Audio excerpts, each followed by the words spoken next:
We're back for another one, folks. Episode 3 of an infinitely amount.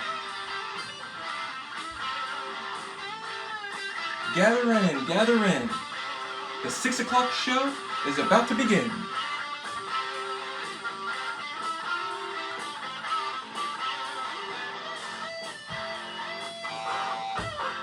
Alright, everybody. Let's get this show started. Yum sang and gather round. It's your boy Discount Seth Rogen, and thanks for joining in on the 3rd episode of Smallons Updaily. I stayed up too late after yesterday's episode playing Xbox with one of my good buddies who made me some ham the other day. So, we hopped online, ate ham, and drank beers till midnight. That's the kind of nights us dads live for. Woke up a little hungover, just like my belly does when I sit down. Not a problem, because I had no idea what I was in for. 50 degrees this morning, and all the snow and ice was missing, just like most of my friends from high school. So my gears started turning. Can I ride the hog to work today? Had a nice chat with my motorcycle. It thought I didn't even care about it anymore. I said, "Bikey, there's been snow and ice on the ground for over a week." So I fired it up and said, "Today's the day, baby." Best decision I've made in a long time. As soon as I left my house, I took off and gave a big woo! I probably woke up every fucking neighbor in the hood. So I get to work, and they're putting a generator for the building in today, which means they were cutting power off for a couple of hours. Sorry, need a drink.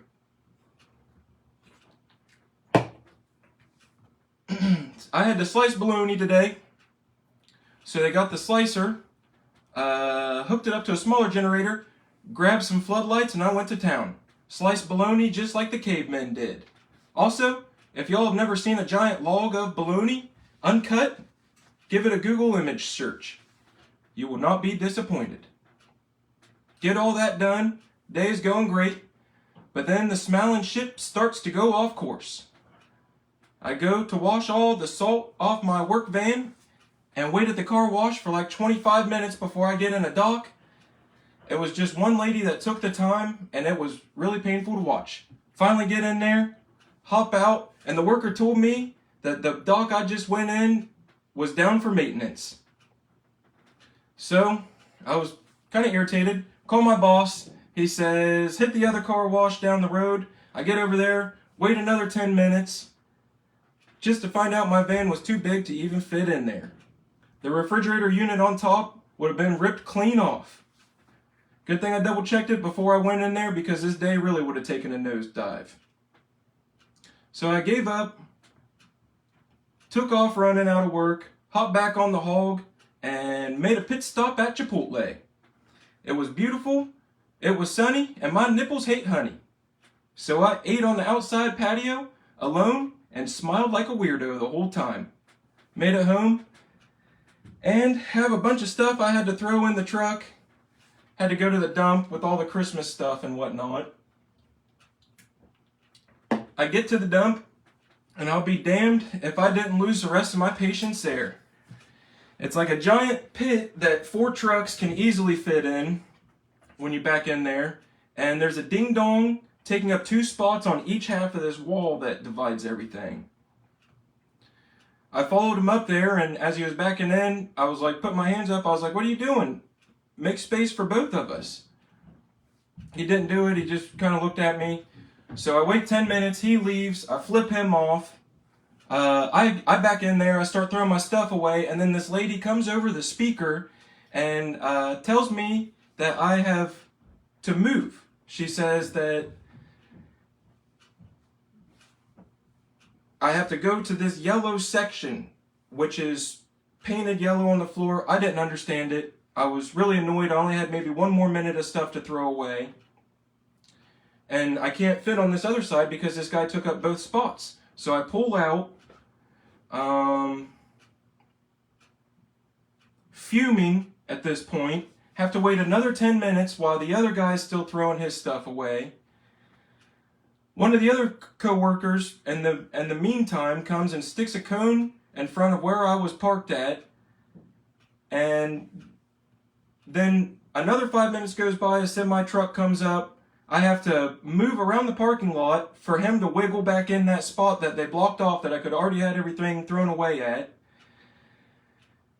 Finally get to throw my shit away, shaking mad at this point, and the cherry on top of the taint of it all was that they raised the price by $5. Told me it was $25 to throw away just some of my odd-shaped garbage. Left there, and after a day of wasting time, I was feeling defeated. I wanted to come home and put a blanket over my head. But, at the best possible time, I heard some fantastic news. A very good friend of mine is having a baby. I took all those bad feelings I had today and I threw them the fuck out the window.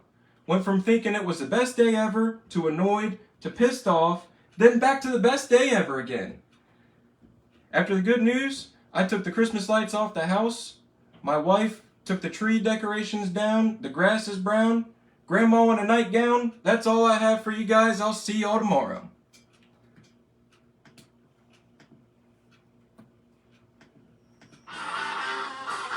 Give you a little music to end with. And if anybody's watching right now, you guys want to toss something in, I'll take a live Q&A with you. Maybe I don't have to cut this off yet. That's all I had to say. That's all my day was.